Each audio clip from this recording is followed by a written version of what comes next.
On today's episode of Bill and Frank's Guilt-Free Pleasures, we attempt to do a short episode, but we just can't stop talking about the Karate Rock universe. We also can't stop talking about the classic Spanish novel Don Quixote. And we know it's not Don Quixote, so please keep listening as we talk through and analyze Peter Cetera's Gloria Love from the Karate Kid Part 2 soundtrack and from Solitude Solitaire, his second solo album.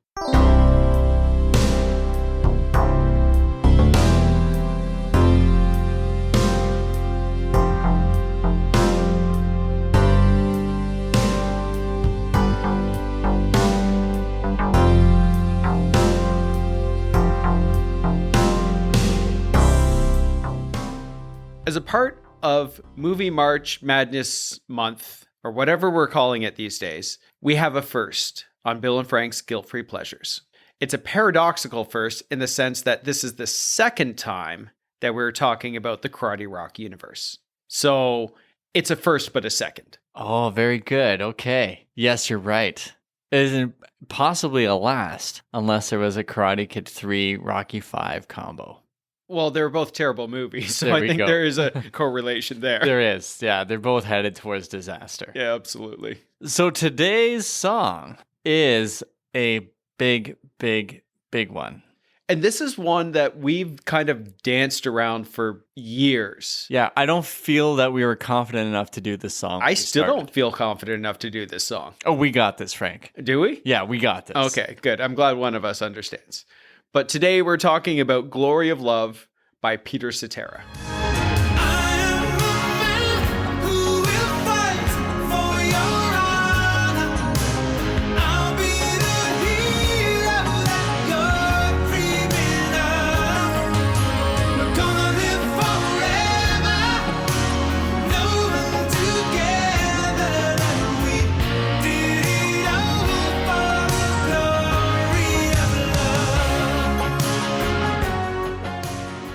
This song has been requested several times by listeners. And several times by me at weddings. Yeah, oh, for sure. I know it means a lot to the man who wrote our theme music for our show. Oh, yeah. Ian McGlynn is a big Peter Cetera fan. So I know he's listening, and this one's for you. And also, this is a huge one for my brother. Okay. Yeah, Glory of Love is like his ultimate song. And I framed my best man speech for his wedding around the song. Oh, seriously? Yeah. Oh, that's fantastic. So, Dave, this one's for you, too. There a skit involving a lot of castles and knights, or no? In the extended version, yes. There was a whole entire community theater play I wanted to do. But That's fantastic. Yeah, they cut me off. Okay, so Karate Rock Universe, do we get to that yet, or should we just talk about the song and then just sort of surprise the listeners with what we found out? They're already on the edge of their seats right now with the information that this is involved in the Karate Rock universe. Right. But yeah, let's go through a bit of the history of the song and how it came about, and then we'll ease them in to the universe. Okay. So Peter Cetera's second solo album is called Solitude Solitaire, which, as Tom Bryhan has said in an article, is one of the most hilarious titles to a solo album. Yeah. I still don't get it. Why would you call it Solitude/Solitaire unless you're just trying to save money on a French pressing of it? That's pretty good, huh? Yeah, it's not bad. Okay. So it's a second solo album, but really his first solo album as a solo artist without Annette. Yeah, without Chicago. That's right. He got kind of kicked out of Chicago. He kind of was asked to leave, but he also kind of wanted to leave anyways. Right. So we have covered Chicago's acrimonious relationship with Peter Cetera before. We'll still touch on it here. Yeah. And we've talked about Peter Cetera and Amy Grant's single, the second one that was on this album. Yeah, that's the next single that came out after Glory of Love. But this was the first one. Yeah. And so Peter Cetera had done a solo album called Peter Cetera in 81. He blames the record company for it not working. He felt that they squashed it because they wanted Chicago to do really well. Did you listen to that album? I did. Was he right? Was the record company in the wrong, or was he in the wrong for releasing a bad album? It wasn't the greatest album ever. There is potential in some of the songs, but none of them are hits. Gotcha. And I think it's tough for artists like Peter Cetera to recognize this. There isn't a Hard to Say I'm Sorry. There's not a You're the Inspiration or Hard Habit to Break or all these other songs that are iconic. Yeah. There's a couple pretty good songs, but if you're a record company, they're not just going to throw this out there in competition too with Yeah, Chicago. exactly. They're not going to throw out a song that's like, this is pretty good. Let's, see if it sticks. So it's worth listening to. I was surprised. I thought it'd be terrible. It was actually pretty good. Oh, okay. And one of the songs called On the Line is a B-side to Glory of Love. And Yes, and okay. and it was a song that jumped out at me when I listened to it. Oh, okay. So there you go. What leads to Peter Cetera getting to this place is the Chicago story, where they're kind of on the downslope as a band, and they bring in the young, hungry producer, David Foster, for Chicago 16. And the next 3 albums, so the David Foster trilogy, essentially with Chicago, Yeah. is where David Foster and Peter Cetera foster a relationship together. That's right. So that's well done. 16 and 17 is where they start working together, almost at the expense of the rest of the members of Chicago. Yeah. So David Foster would just say to the poor guys, James Pankow being the most angry, I think, of the bunch. Yeah. Would say, hey, why don't you just play that note on the horn? Okay, you can go home for the day, right? So David Foster was kind of guiding it, but he did make an album that saved Chicago. Yeah. Those absolutely. Those two, especially 16 and 17, were the ones that kind of set Chicago on their career path. Mm-hmm. So Hard to Say I'm Sorry is written with Peter Cetera. I think that's the first song they wrote together. I think so, yeah. And that's on Chicago 16. That goes to number 1. So now Chicago is now relevant again. Yeah. Right? And then when Chicago 17 comes out, they're working together now even more. So you got You're the Inspiration, Hard Habit to Break, I think is one of them, and there's a bunch of others. And it does really well, sells the most of all the Chicago albums. And that's when Peter Cetera says, I want the Phil Collins deal. Yeah. Is that when he released his first solo album, or that was after he It released was after. The first solo album came out before I think he worked with Foster. Oh, okay, yeah. That does sort of explain why it sounds so different. Peter Cetera, deep inside, wants to be a rocker, but he's a crooner. Yeah. And he's a balladeer. Yeah. But he really wants to be a warrior. And that comes up a lot in the imagery of this song. That's right. In the end, you could sing about fighting and all this, but he's a lover. We all know what happened when Peter Cetera fights. He gets punched in the jaw and breaks it, and he develops his unique singing style from it. That's right. That was how he got his superpower, was by taking the punch. Yeah. Not winning, but by losing. He's a pacifist at heart. That's right. Chicago says, no way, you don't get the Phil Collins deal. You don't get to make your own albums, and then we make albums. We're going on tour right away, and we're going to start recording an album. And he says, goodbye. And was that before Chicago 18? Yeah. Okay. So Chicago 18's without him. Okay, but David Foster was still part of that production, correct? Yes, he was. There's a sense that I get from reading interviews with the Chicago members that they kind of hate David Foster, but they can't totally hate him since he saved their career. Well, yeah, he made them a lot of money. Yeah. You want me to hear what... it's James Pankow. Yeah. Has some things to say about Peter Cetera and Chicago. Okay. So it has to do with Gloria Love. I think you saw that in, did you see it in the Song Facts? Yeah, in Song Facts. Yeah, could you read the thing he says, and I'll tell you what he says about David Foster. James Pankow was in this interview, and this is in 2000. So this is a long time to harbor this sort of resentment, right? Yeah. His comment is, Peter hated horns. And then Peter went out and made records with horns on them. Look at Glory of Love, the first single he made after he left the band. It's a Chicago production. I mean, come on. Michael Omartian put a Chicago horn section in there. I might as well have written it myself and played it. There is a horn section, but it's all played on synths, which is what David Foster is all about. That's right. And we can look at those players on there to find out who actually is playing what we might call a real instrument, and then the synthesizer. Yeah. So Robert Lamb, who's kind of like the godfather of Chicago in a sense, like the spiritual head maybe, he weighed in this same interview about David Foster and talked about how David Foster was hungry, and so were they, to do really well. But he said, David Foster badly, still to this day, wants to be an artist, but he'll never be an artist. So what he does is make records using artists so that what he does can shine through, using the artists as a synthesizer, if you will. And to me, that's a vicious statement. Yeah. Because it is kind of funny. He's a producer, so he produces music. Yeah. But an artist, creates music? Creates it, plays it. So, I mean, there's a kind of blurred line in there where I would have thought of David Foster as an artist because I don't know if Robert Lamb heard of a little movie called St. Elmo's Fire. I mean, it's horrible, but the St. Elmo's Fire theme, it was fantastic. oh my, and David Foster wrote it. Yeah.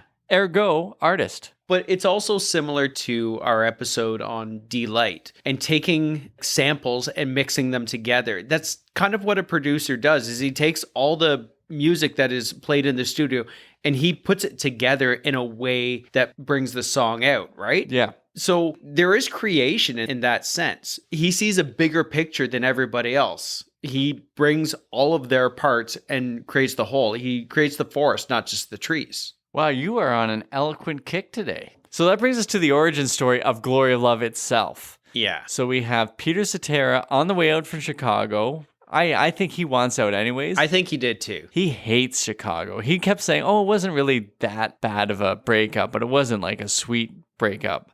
Do you know who says it wasn't that bad of a breakup? Is someone who broke up with someone and is trying to justify it. Totally. I think, at least from what I've watched in interviews and listened to him speak about Chicago, is that it sounds like he kind of cleaned himself up. So in the 70s, as we said in the Chicago episode, there was a lot of drug use. And Peter Cetera was cleaning himself up. And if you see pictures of him in the 70s, he doesn't look like the Peter Cetera of the 80s. He got in better shape, got his Baja shirt. And then he was like mountain climbing and stuff by the time this song went to number 1. Oh, okay. And so he was literally climbing a mountain as this song was climbing the charts. Yeah, just like this boxer did before he fought Drago. It took us that long to bring in the Rocky IV reference. Yeah, that's right. Wow, I just was holding back. Oh, anyways, I lost myself. But he's writing Glory of Love sometime around the post-Chicago 17. And so there's various stories about what happens here. Yeah, okay. So most recently, he said the song Glory of Love was written and it was supposed to be in Rocky IV, but they actually ended up rejecting it. Or that one of the times he said it was actually there was a problem between the record companies. Oh. There's been different stories, but the main story, I think, is that it was rejected and they picked another Survivor song. They did Hearts on Fire. Yeah, that's right, yeah. So my big question is, and I've seen Rocky IV, I'm going to say 27, 28 times. Yeah. I don't understand where it would fit in the movie. Well, this is going to be the challenge of today's podcast episode. Okay. So I got ideas. Okay. I have an idea too, but I don't know if it's plausible within the Karate Rock universe. Okay, well, we got some work to do, don't we? Yeah. So here's the official story from way back in the 80s. Mm-hmm.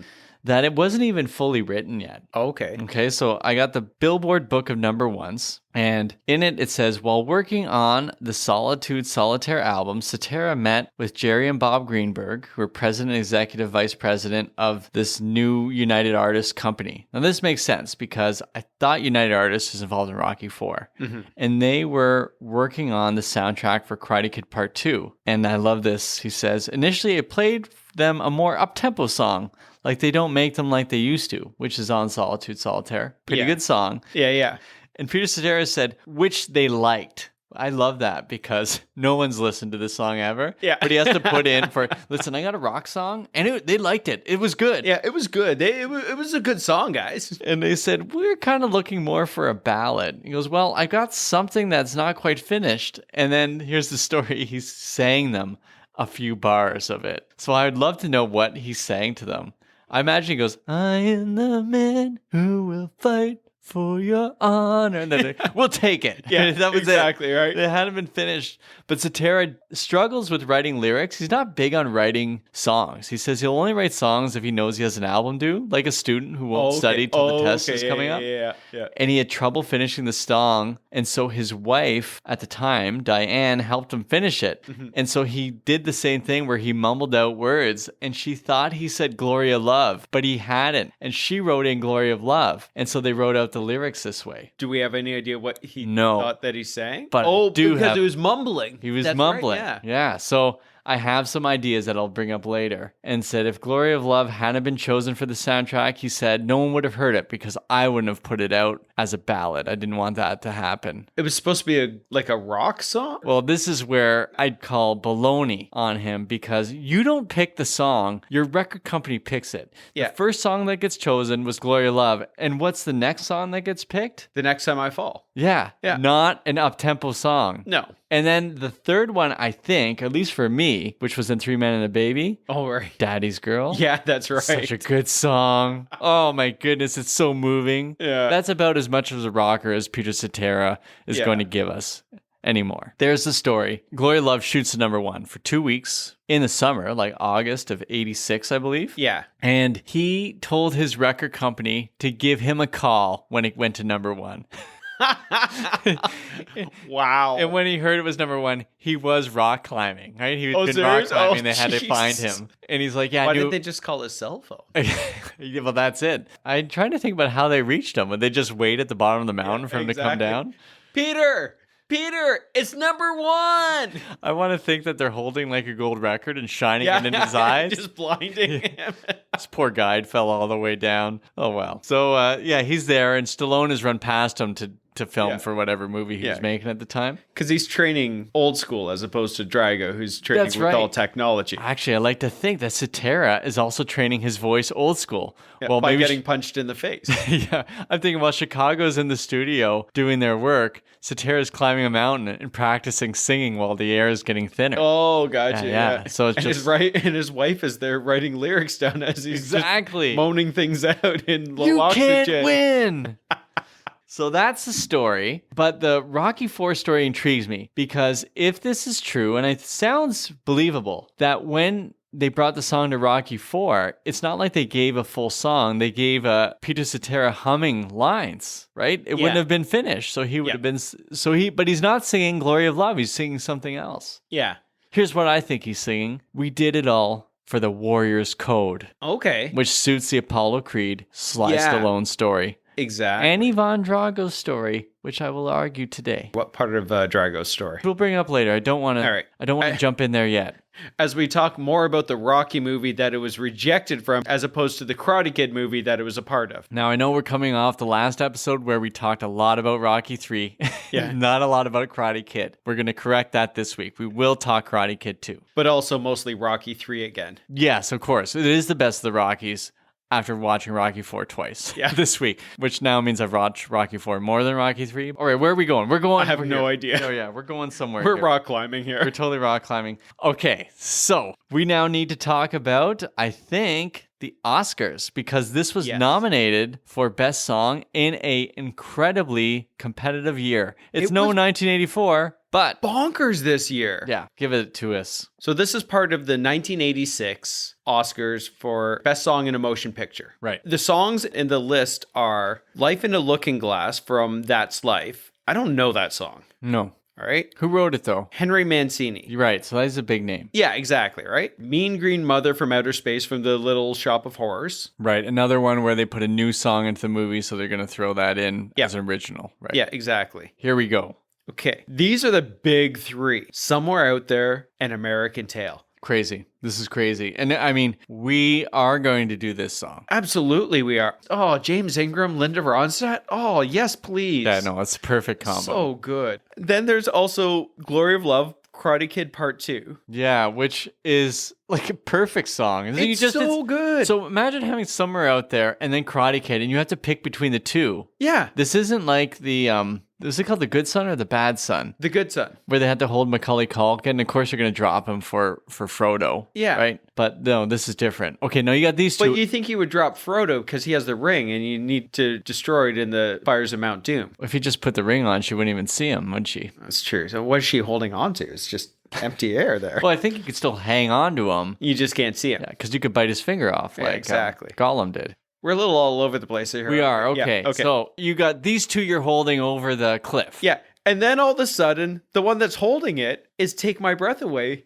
from the Top Gun soundtrack. And I mean, we gotta go back to that song is perfect and perfect for the movie. Yes. Take My Breath Away does work, and it's Giorgio Moroder. Yeah. And Giorgio Moroder. yeah, oh man, no, we gotta do Lord of the Rings with this. I think we do. I mean, we did an episode already on that song. Yeah. Iconic Bill and Frank episode, if I may say so myself. If you haven't heard it, please download it now. Just download all of our episodes. Yeah. We need listeners. This is a song that's going to win. And I saw a clip from a David Foster concert. This is going to shock Robert Lamb. See, David Foster does concerts. I don't know what you call the type of person who does concerts. Do producers just sit there and do concerts? No. Or do artists? I think Robert Lamb is a little bit of sour grapes. Yeah, I think so. Yeah, definitely sour grapes for all the royalties he's really in. Or does he not get royalties because Peter Cetera and David Foster wrote all the songs, yeah. Saturday in the Park, still a good tune. Well, it's a great song. Yeah. 6 or 24 or half a dozen? Yeah, one of those songs. 25 or 6 to 4? Yeah. Oh, man. Working 9 to 5. Yeah. That's a good song. It's a good song. Yeah, just terrible title. Terrible title. So David Foster at this concert that he performed as an artist. He had people singing, of course. He didn't sing, which is probably a good move. He said, had this song been in Top Gun instead of Karate Kid 2, I think it probably would have won. And there's kind of like the crowd kind of laughing. Little chuckle, yeah. Yeah, and then part of me is like, oh, David Foster, come on. I think he won sooner or later for a lesser song anyways, when the Oscars no longer mattered. Yeah. But chill out, man. You got lots of money. So when he played it at the concert, the songs, when David Foster actually plays this, he put in clips of Top Gun in the background while they sang the song. Awesome. So it was pretty funny. Yeah. So still, impossible decisions. It is possible to love all the songs because if we had 3 kids, we would love them all equally. Except for one that we liked more than the others. I think you like one more than the other at certain times. Yeah. Okay. That was the famous Billy Graham's mom said, which one do you love the most? Asked about her kids. Goes, the one who needs me the most, who's the most sick. That sounds like a cop-out to me. Totally. It was Billy. Come on. Yeah, you like Billy the most. Would you pick Top Gun? When I was a kid, I thought that Somewhere Out There should have won. I didn't know Glory of Love was on the nomination list. I would have been stuck. Yeah, I have a very, very, very soft heart and a very, very, very soft spot in my soft heart for Somewhere Out There. Impossible decision at the Oscars. It's just too bad Karate Kid Part 2 didn't just come out in 85. I think it would have had it. Yeah. But I think, perhaps David Foster was onto something there because Top Gun was a bonkers great movie. Mm-hmm. Karate Kid 2, I'm not going to lie. I recently watched it. Bit of a stinker. All right. I also watched it 2 nights ago. Yeah. Well, the same night I watched it. Except not together. No. You were separate. Somewhere Out There. Yeah, I was. That's right. We both opened the window and sang out. Yeah. I loved it. I loved it so much. Great, it was but so good. It's great, but it's terrible at the same time. Well, see, the thing is, I watched Rocky 4 the night before. And then I watched Karate Kid 2 the next night. So now Rocky 4, I watched the director's cut, the Drago versus Rocky. And it was fascinating. It was also like revealing in terms of like what you cut and what you keep and what that does to a movie. Yeah. So Stallone cut. There's a lot more of Polly's Robot, the director's cut, wasn't there? No, he cut the whole thing. No Polly's Robot. So he cut 40 minutes out of the original movie and added 42 minutes. Really? So it went from like 91 minutes to 93 minutes or something like that. That's it, eh? That changes the whole story so dramatically. It did. It's super efficient and it's missing a whole bunch of things. No relationship with Polly. Polly barely kind of shows up. Oh, okay. He's there, but we don't know why he's there. Yeah. The kids out of it. There's more with Rocky's wife. Okay, with Adrian, yeah. Yeah, and it makes way more sense. She talks way more with him, and she's way more sympathetic. Yeah. And she's right. This is stupid, this whole warrior code. They did it all for the warrior code. Oh, She says the same to Apollo, and Apollo gets better punches in his fight. I know I was talking about Karate Kid Part 2, and I have strayed. So I watched it, but I wasn't sure how I felt. Like there's things that were better, but the movie didn't hold together like the original did for Rocky 4. Okay.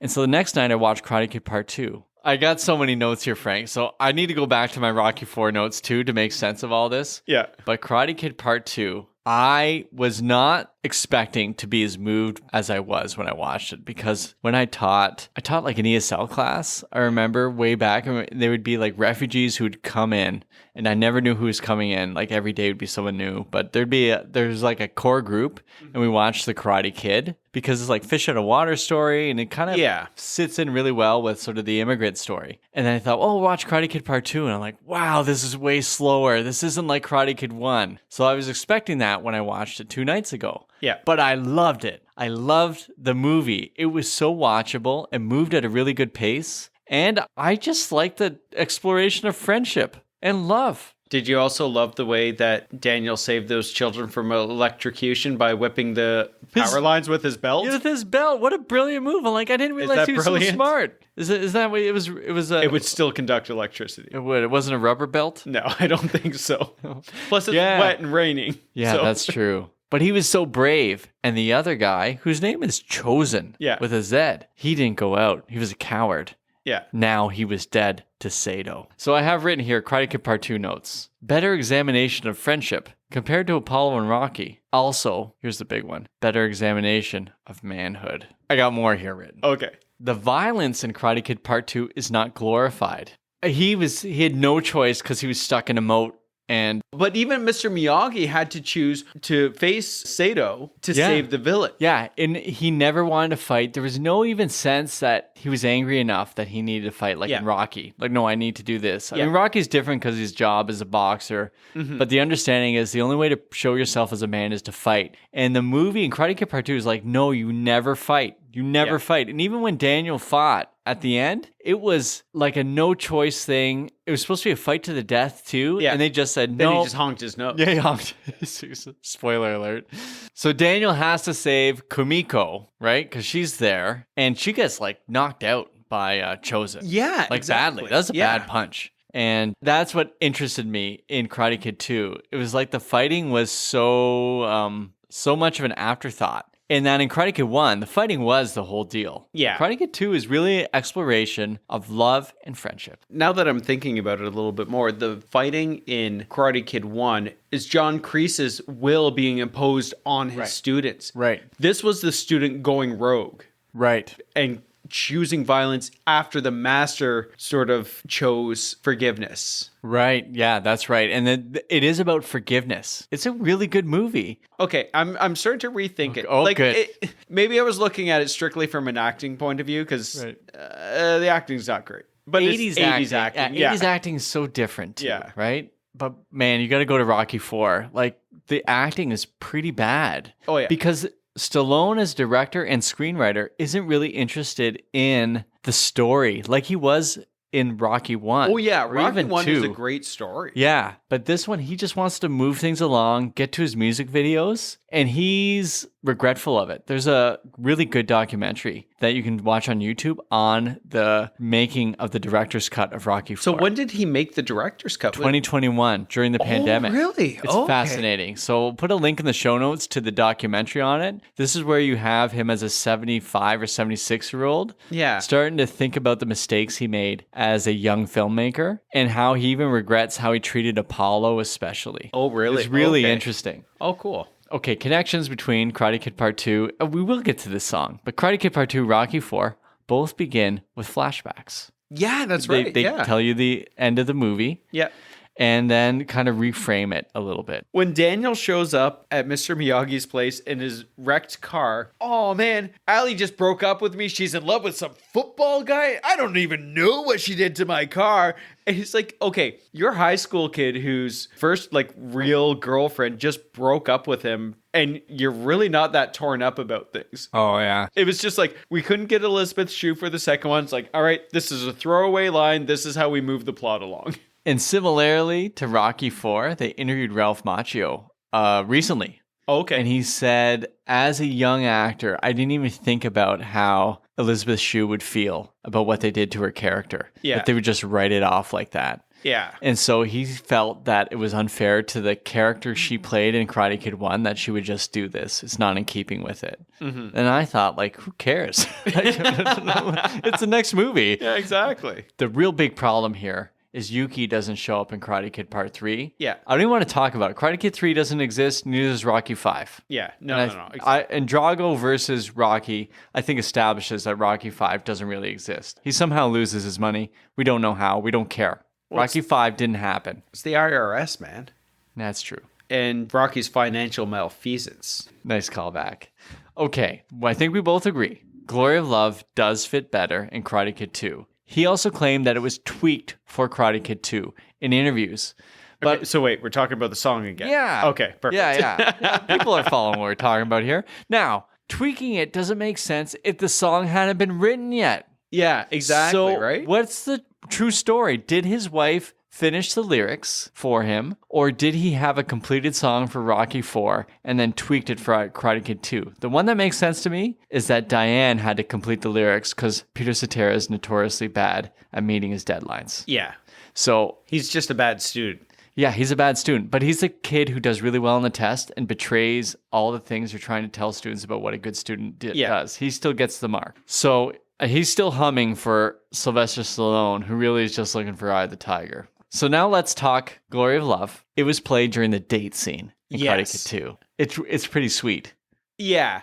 And they actually run to a castle in it. It is. And there's a castle in the song. Oh, it's so good. Yeah. Oh, it's so sweet. The love story is so good in Karate Kid 2 because it feels so innocent. I mean, there's some big problems. One is that Yuki doesn't ever marry, but Miyagi does.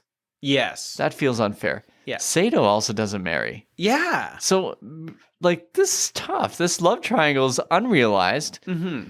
And then Miyagi's, it's a lot It's to not talk about. equilateral at all. No. It's scalene at best. Nicely done. So, and they all have nephews and nieces. So Yeah, I know, right? So you got Chosen, and then you got Kamiko? Kamiko. I was kind of shocked at how well she acted for someone who had never acted Oh, before. had she never acted No, that before? was her first time acting. Wow. And she's actually Okinawan American. Oh, okay. And so she was coming out of LA, and I think her dad is Okinawan, her mom was from the Philippines. Okay. So this is like just kind of get a sense of her look. Mm-hmm. Okay. Anyways, Anyways, Love. we talked about this before, how Peter Cetera, or I guess his wife, they write lyrics in hyperbole. Oh yeah. There's no half measures. And it works so well with the scene, the running to the castle, the whole imagery and everything, Yeah. and the fun and innocence and playfulness of that date. Yeah. Oh yeah, totally. When we talk about that producer, not the artist, Yeah. those keys that begin the song, how Yes. beautiful it is. Oh, I know, right? Da-da-na, da-da-na-na-na. Sounds exactly like that. Exactly like that. Oh my goodness. And immediately you hear it, you're there. Do you have the Wikipedia Yes. entry? Who are the players on this and what are they playing? So obviously we have Peter Cetera on vocals, Michael O'Martian on keyboards, Right? Willie Alexander on the Fairlight CMI, which I'm guessing is some sort of synthesizer. Yeah, we talked about it, I think, before. Yeah. Okay, well, thanks for Sorry there. Yeah, Yeah. thanks for showing me up there. Steve Asbill on the PPG wave term programming. This is not voting well for natural instruments. huh? Yeah. Eric Bulling on the synthesizers. Yeah. So we have keyboards and 3 different synthesizers. And then you have Dan Huff on guitars, Paul Liam on drums, and Jeff Picaro on percussion. Jeff Picaro's from Toto. Yes, yeah. And shout out to our good friend Bruce. We're going to do this right. I said it was David Foster playing keys. Now we know he wrote it, but it was Michael O'Martian. Oh, Martian. Okay. And I know this because Martian. on one of my birthdays, Bruce brought us brought me a gift, showed it to you, but then gave it to me because Yeah, it's my which- gift, not your gift. It was my birthday, Frank. Yeah, I felt a little slighted about yeah. that. It was a Michael Martian solo album. Oh, I'll this really? out. Yeah, and I have it at home. Oh, So that's awesome. Yeah. So now Martian is the producer for Lionel Richie. Yeah. Yeah, and in many other songs we talked about this. Mm-hmm. What we do see here is that there are guitars and drums and keyboards, but most of this is very synthy. It's synthy. Yeah, Yeah. absolutely. And as it should be. Well, it's mid 80s, right? Yeah.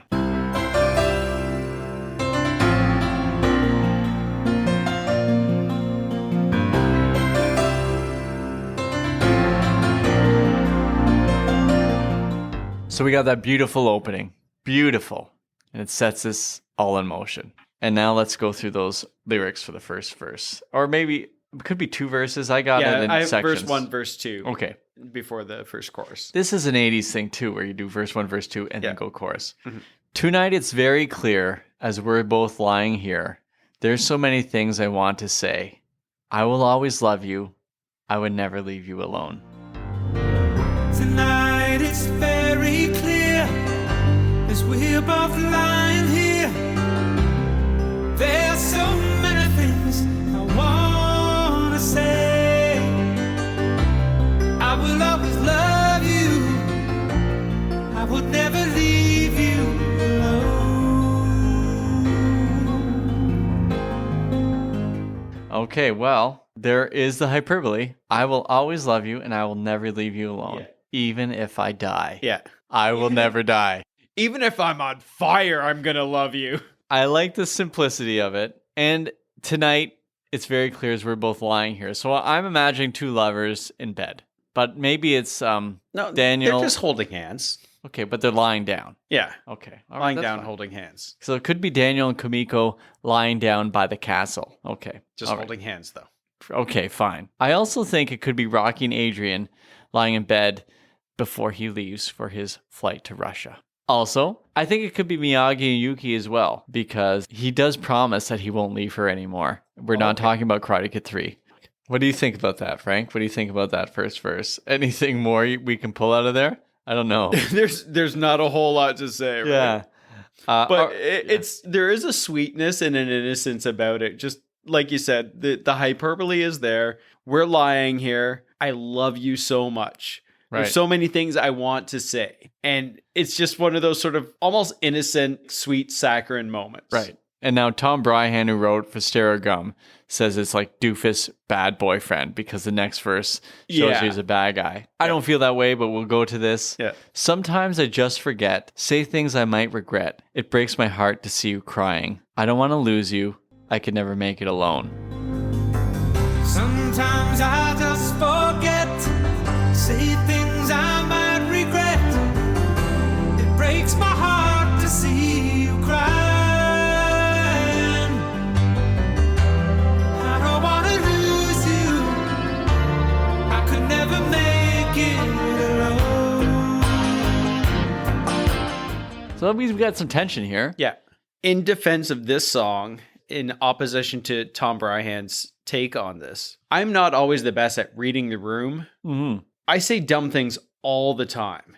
And I have gotten myself in a lot of trouble with girls that I've been seeing and stuff like that. So, yeah, I oftentimes say things I might regret. And I would say that too. This is a fallibility of us. Yeah. And there is do they call it a trope? I got to look up that word. I sometimes don't know what it means. Maybe it's a trope. Yeah, Maybe. I think that it might be. men say stupid things. Yeah, we do. Yeah. Okay. Constantly. So it's not a trope. It's just a real deal. Yeah. Have Is you it- listened to our podcast? We say dumb things constantly. Yeah. Okay. That's a good point. Yeah. Point. So, but Point to Tara here. Point to Tara. Also, I believe Rocky 4.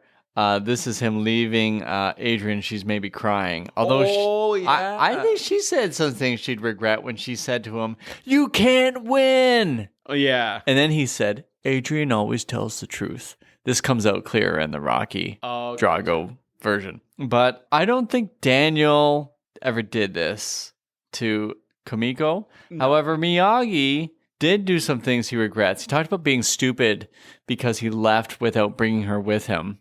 Yeah. And he didn't write her, I don't think. Yeah. Strange. Man, he wasted a lot of years. Yeah, exactly. Yeah. Okay, we agree that this is not a bad boyfriend. This is just a man. Yeah. This is Or what a person. dudes do. Yeah. Yeah.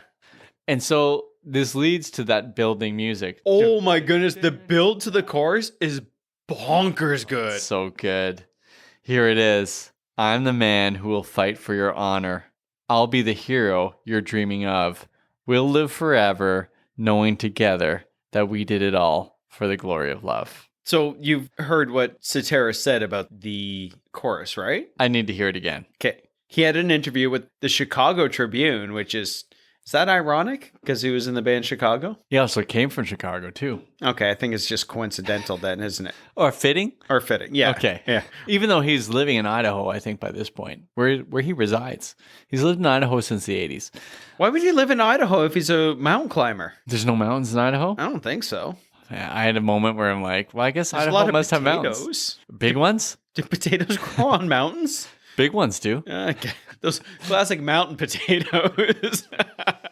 So, yeah, Cetera said to the Chicago Tribune, basically me, Don Quixote. I think You did it. I knew you'd miss for now. You had to go there. I knew it. We've waited 2 weeks to do an episode, and you immediately jumped. How did I not see? Okay, sorry. How did I not see it coming is unbelievable to me. it's really your fault more than mine. Yeah. Okay, go So ahead.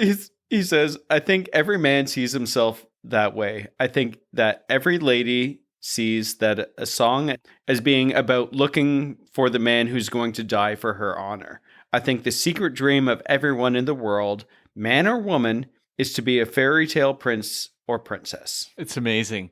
It's so sexist, but Oh, it's also so so terrible. fitting with like 1980s, like Yeah. masculinity too. Yeah. And, Rocky is all about masculinity. All those Rocky movies try to redefine masculinity or define masculinity, rather.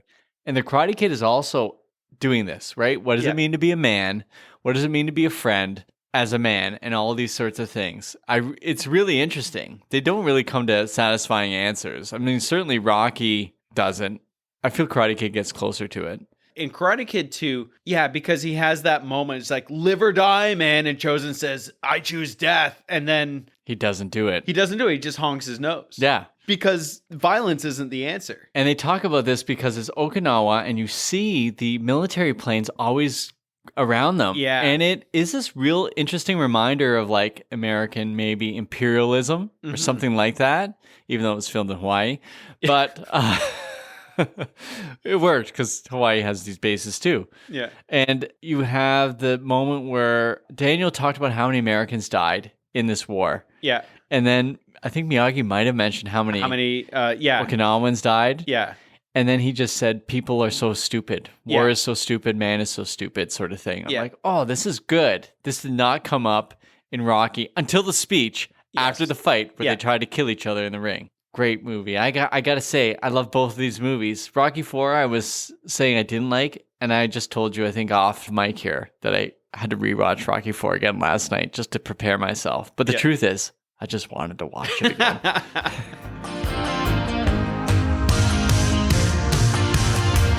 am a man who will fight for your honor. I'll be the hero you're dreaming of. We'll live forever, knowing together that we did it all for the glory of love. I'm the man who will fight for your honor. I love this. I'll be the hero you're dreaming of. I love the idea that the guy is telling the person he's with. Imagine going out on a date. Like, listen, I'll be the hero. Yeah. That you've been dreaming of. Oh, man. Someone did say this before. His name was Enrique. Suave? Wait. No, Iglesias. He didn't say it before. He said it after, didn't I'll he? be your hero, baby. Yeah. Yeah, he He's said it. it after. Yeah. Yeah. Do you think he was thinking of this song? Well, how can you not think about the song constantly? I'll be your hero, baby. What else? What's the next line? I don't know. I will be your hero, baby. I can't think of the Enrique Iglesias, but here it goes. I'll be your hero, baby. I'll be the hero you've been dreaming of. And I love this. We'll live forever, knowing together that we did it all for the glory of love. Now, when I was younger, I thought he said he was going to live forever. Yeah. But what he meant was, if I read through the sentences, we'll live forever knowing together. So as long as they live, they will know that they did it for the glory of love. Okay. But they will not live forever. Okay, that's one take on it, I guess. Yeah, because it was written initially for Rocky 4, ended up in Right.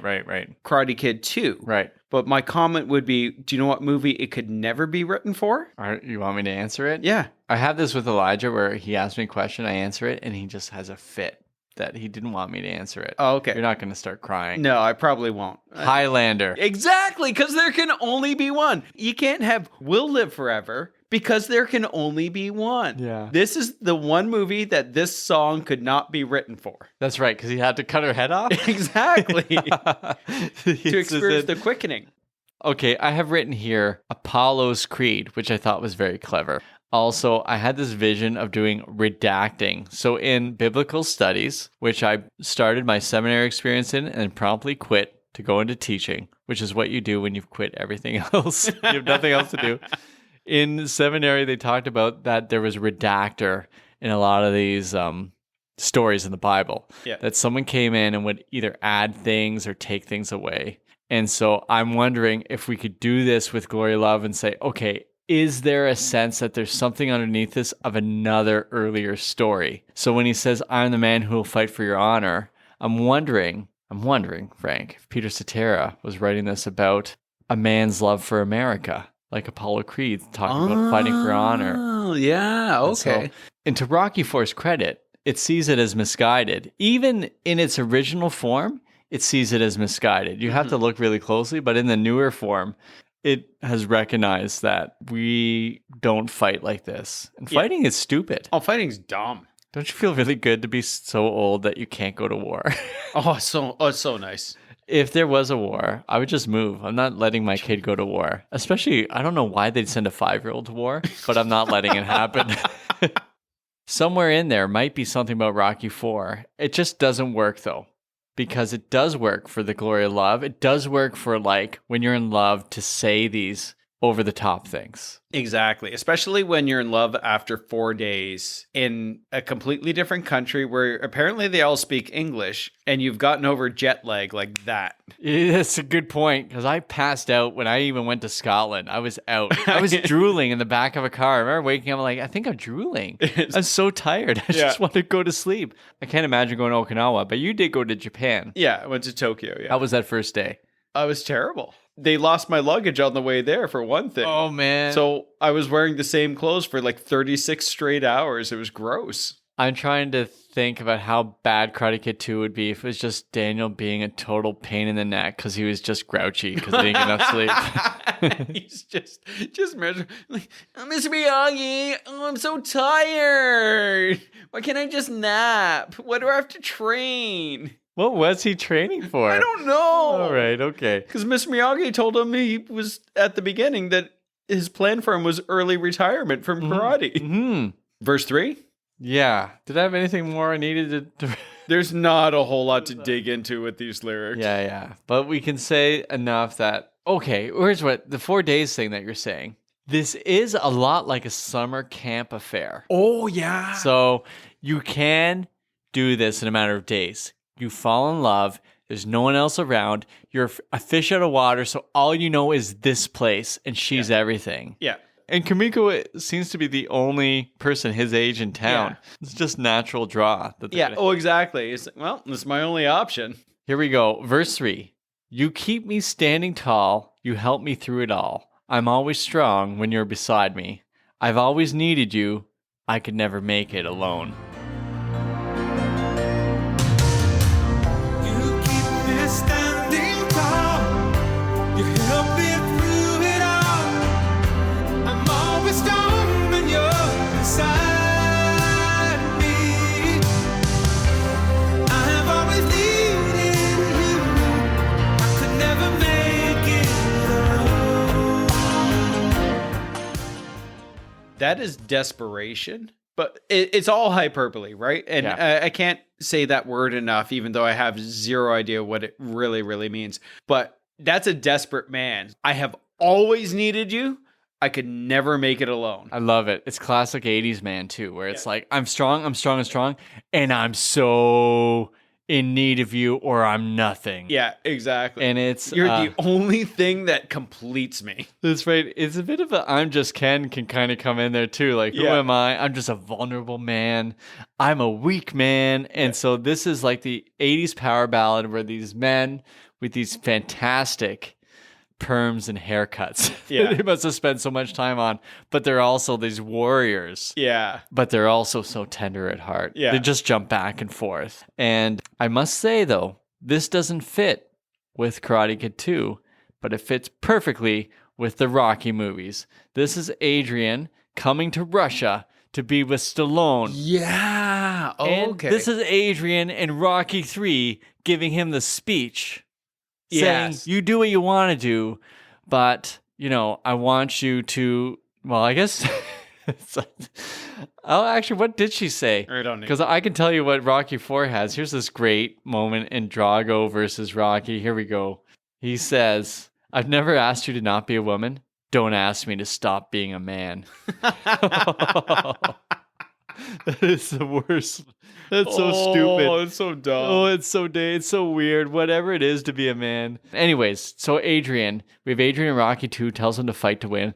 Rocky 3 tells him to start training not like a chump anymore. Yeah. But in Rocky 4, he trains hard and then just trains a little bit harder. Once Adrian shows up. Well, because she can sit on that barrel. Yeah. thing. Not a barrel, but what is it? It's like a wagon, and it's not a wagon. Yeah, but it's full of rocks and stuff Yeah, like that, right? And but- she's sitting on it, right? Yeah. Yeah. Well, it's like a wheelbarrow almost. Yeah, right? Or yeah. A it's cart of sorts. A cart. That's what I want to say. Yeah, those Okay. 4-letter words are really difficult for you, eh? Yeah. It's so great to be back together here. We'll live forever, knowing together that we did it all for the glory of love. All right, and then we have the instrumental break. Kind of. It's not too much of a break, but it goes into dun dun dun. Well, that build No, no, again to yeah. the chorus, right? Oh, Which my is, goodness. again, that's where the big sentiment is coming from. So you need to build up, you need to put that up on a pedestal. I am the man who is going to fight for your honor. I'm the hero that you've been dreaming of. Yeah. That is the glory of love. And there's these guitar plucks through Yeah. that just work really well, like boom, boom, boom. Yeah. Not like that bang and Blaze of Glory, Yeah. but the boom, boom. Or the the banjo from Deliverance. I just heard the Ghostbuster theme. That's what I heard you playing, but okay. Deliverance, sure. And then we have the drums kind of going bump, bump, bump, bump. And then we get to bridge, which we are all Oh, about yeah. here. Just like a knight in shining armor from a long time ago. Bum, bum, bum, bum, bum. But this is important that that line comes in because it's not like the current day knights. Yeah, It's like the knights of long time ago when the armor was shiny. Right. So now it's all rusty. Yeah. Just in time, I will save the day, take you to my castle far away. It's like a knight in shining armor from a long time ago. Just in time, I will save the day. Take you to my castle far away. I always felt that was kind of a weird line because, like, what about her family? But it's all part of the Don Quixote thing. Yes, well, yeah. Tell me more about Don Quixote. Actually, I've never read it, or I know Man of La Mancha's about it. Haven't seen that or listened to it either. I've read half of Don Quixote Oh, actually. good for you! Wow. But I stopped because I was reading it on my commute for a job, and then I got let go from that job. So I just too many bad memories. My introduction to Don Quixote was actually from a cartoon in the late 80s, early 90s called Don Coyote, and his sidekick was Sancho Panda, who was an Hispanic panda. They just went on these adventures, quixotic Wow. adventures and stuff like That's that. fantastic. Did you never? No. I watched it on Sunday mornings before I man. went to like Sunday school. Okay, I'm gonna have to look at this. Yeah. I have written here, this is how he feels deep down. This is a strange sort of fantasy that Yeah. maybe even a man has about, oh, this is what I'm going to be to the woman. And we've grown up enough of like these books about manhood. We Like, grew up in the 80s, Bill. We understand. oh man, there's a book called Wild at Heart that Oh, we yeah. read. And it was like, this is what a man is. And then the woman's book that went along with it was called Captivated. Like, Oh, that's like the worst thing. It was the worst. There was- Terrible. And in classic fashion, it's 20 years removed from even this song. Yeah. Oh, yeah, man. exactly. Right. But like, just like a knight in shining armor, I will come and save the day and then take you to my castle. But when he says far away, it's like, wait a sec. Like, unless she's in a bad situation, I hope she has some choice. Does she have a job? Yeah. Does she have parents? Are you going to bring the parents with her? Like the entire family And gets what's to your live in mode the of castle? transportation? Because going far away on Horseback. double on horseback can be really uncomfortable. Yeah. Can you do sidecar on the horseback? A sidecar.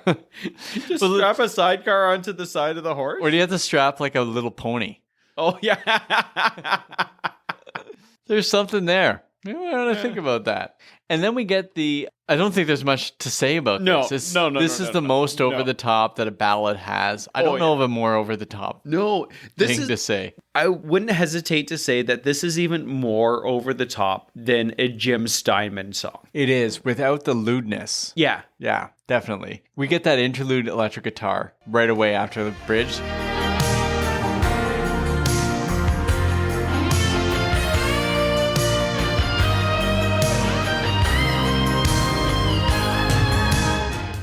And then it takes us into that chorus. And then, interlude of interludes, the James Pankow, please don't do this to me, Yeah. the synth horns. Here's the horns. But they're all through the song They in the are. background. But this is where they really Oh, pop man. through.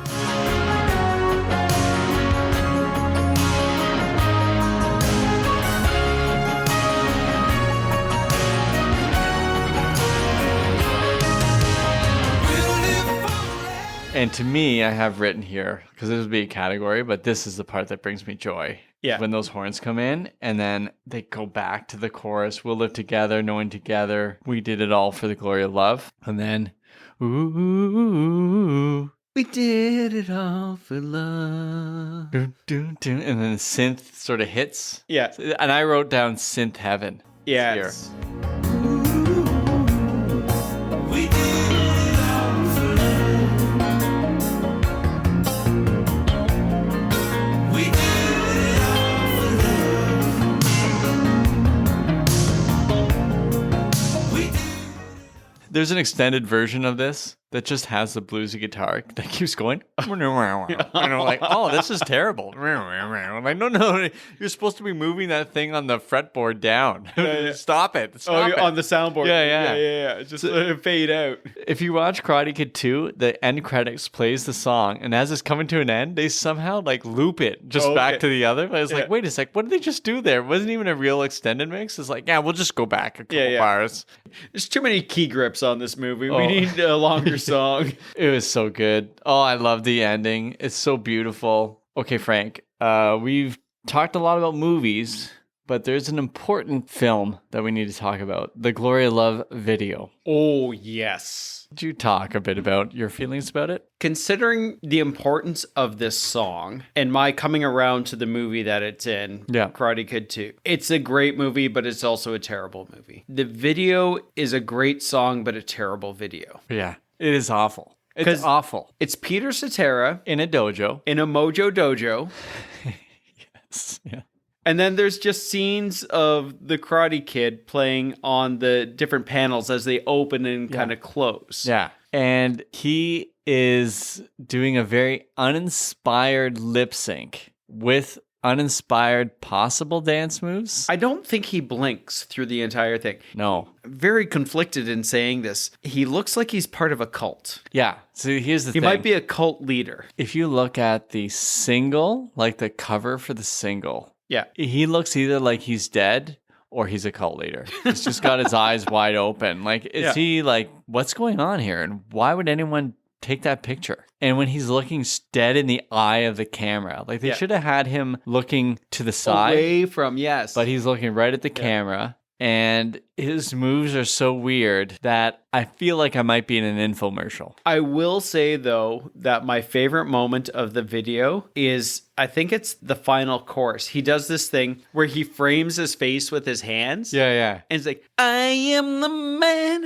who would fight for your honor. And does this little shimmy and his shake. moves and his hands in the air, and he's kind of like, Oh, it's so. If the whole video was just like that framing, that shimmy shake, then that would be okay. But he just looks creepy. Blaze of Glory, we talked about, took 3 days to film. This one couldn't have taken more than 15 minutes. No, they. There's no way he did more than one take of this, whatever it was Exactly. he was doing. It's like, Peter, we have the Mojo Dojo rented Yeah. for a half hour. We'll get set up. We'll just bang through this, and then boom, we're done. He's coming in there with his like mountain climbing gear, takes it off, does this thing like, I gotta go climb a mountain, and hates Chicago just a bit more. Wait, the city or this band? I think the band, but he could hate the city too. It's hard to know with that guy. Yeah. Hard Although to say he I'm seems, sorry too. yeah, it is hard. I hope one day they'll say sorry to each other. Exactly. I don't see it happening. No. He turns 80 this year. He turns 80? Yeah. That's bonkers. Yeah. Because he's still touring. No, he's done. Oh, is he done? Yeah. Oh. Sorry. Who am I thinking about? Um, Oh, I'm thinking about Drake. very close. Although I have a feeling Drake might not have the longevity. I don't think he'll be able to climb that mountain. Well, the good thing is when his song goes to #1, when Drake's climbing the mountain, they can call him on his cell phone. That's right. See what I did there? Yeah. Here, let me explain that. I expect you to answer this pretty quickly. Okay. Who else do you think could cover No one. this? There, it's correct. No one could cover this song. No one else should touch this song. If there is ever American Idol again and they do a Peter Cetera special, it should be 0 seconds long because no one does a Peter Cetera special. Well, that Unless it's episode Peter came Cetera. out and it didn't exist because That's- it was 0 seconds long. There you go. Correct. Okay. You got any categories there before I throw some more at you? The only thing I could think of in terms of categories is we know that it was written for Rocky IV. It was in Karate Kid 2. It could never be written for The Highlander. But what other movie do you think this song could take a part of? Okay. All right. I got this. Ready? Okay. I'm going to give you a couple answers here. Okay. Gladiator. Okay, don't see it, but Yeah, go doesn't- on. yeah, it wouldn't work, but No, it would be in okay. there. I think it could have been a Knight's Tale. I've never seen it, but I imagine it would be in there. Oh, okay. Yeah, okay.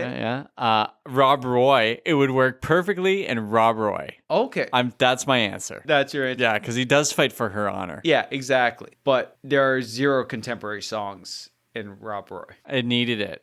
Also, maybe the most satisfying death scene. Oh, yeah. When Tim Roth dies. Oh, He dies in yes. a bad Oh, way, yeah, but also a absolutely. perfect way. We've been waiting all movie. I actually don't want to ever watch that movie again. It was a tough one. Yeah, it was better than Braveheart. It was. Way better. Oh, how about this? Okay, Princess Bride. Yeah, Yeah, okay. okay. Yeah, I can see that. I think considering the theme of the other movies, A Knight's Tale, it would work Okay. best in that. All right. Because they do use contemporary songs like Rock and Roll 2 by Gary Glitter. Dun, dun, dun, dun, dun, dun. Oh, yeah. Hey! Yeah. At least I think it's in it. Here's another one: Robin Hood, Prince of Thieves. Did everything I do. This is not far removed from that at no, all. exactly. Actually, if anything, I think everything I do fits better in Karate Kid 2 or Rocky 4. and I Yeah, think this okay. fits better in Robin Hood. Yeah, maybe. Yeah, absolutely. Because they were knights coming back from the Crusades, right? Yeah. Yeah, okay. That makes sense. Knights were also like really bad, weren't they? Like Yeah, they were at least- terrible people. This is why I don't like history. When you read it, like, oh no, that's not what I want to read about. No, you got to read Don Quixote because knights are good in that. They're very chivalrous. Right. Is he like nuts, Don Quixote? Yeah, he's bonkers. Okay, all right. The term is basically he's spent too much time out in the sun, which is kind of funny, actually. At least the first half that I read. And I really got to pick up that second half one of these days. It is a satire. It is quite funny. Next category for you. Where would be the best place to hear this song? Other than a wedding? Well, I think wedding's a great one. Yeah. I have mini putt or roller skating at Prudham's Landing. But a date. Yeah, most It can definitely. only, yeah, it has to be a date A song. mini putt date, especially. But I like the idea of roller skating, even though there's nothing open around here Yeah, for no, the last yeah. 30 years. Yeah. But that would have been pretty special Yeah. had I not been roller skating by myself. There's something to be said about the solitude of roller skating by yourself, right? Mm-hmm. Or if it's playing like on a boardwalk as you're walking with your best girl eating ice cream. Yeah, that's By the great. nature Oh, that's song, right? good. That's very good. Yeah. It is a date song, not a first date song, like a third, fourth, fifth date when the relationship's been established, where you can make those grand claims Okay. Oh, that's good. that you're going to live forever. Yeah. I will never die. I will never die.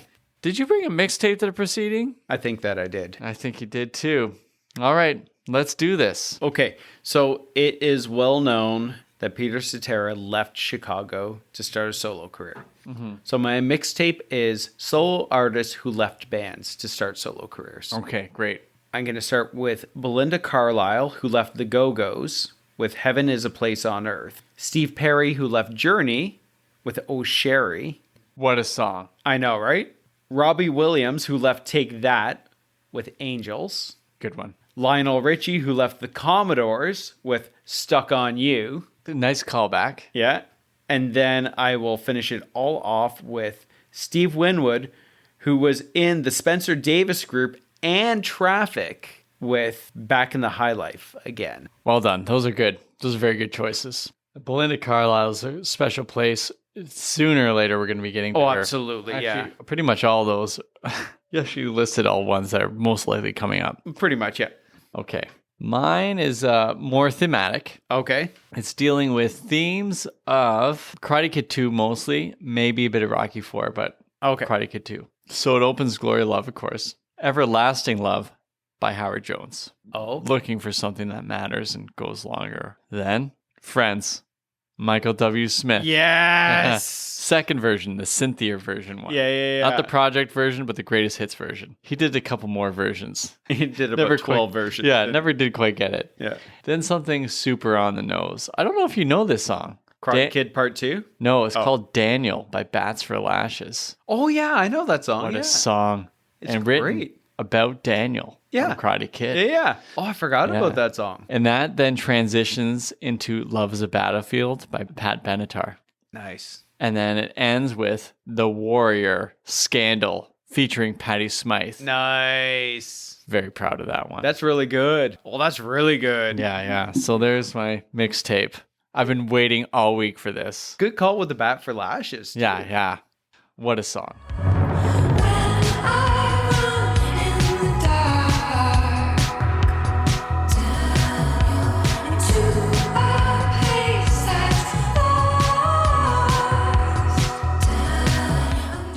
Well, every time we go into an episode, we sillily say, I think this is going to be a short one.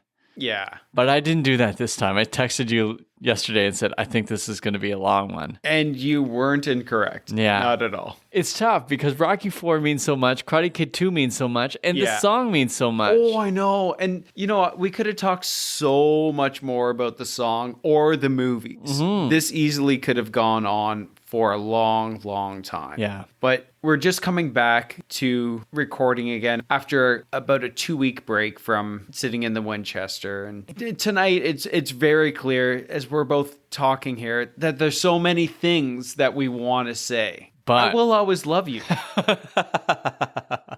And I will never leave you alone, All dear right. listeners. Oh, thank you. I was well. You don't have to point your finger at me when you say that. I was just gonna say. I was gonna try to stop you, like before you go on. The reason we keep doing this podcast, you know why, Frank? Because we do it all for the glory of love. You've been listening to Bill and Frank's Guilt-Free Pleasures. We do it all.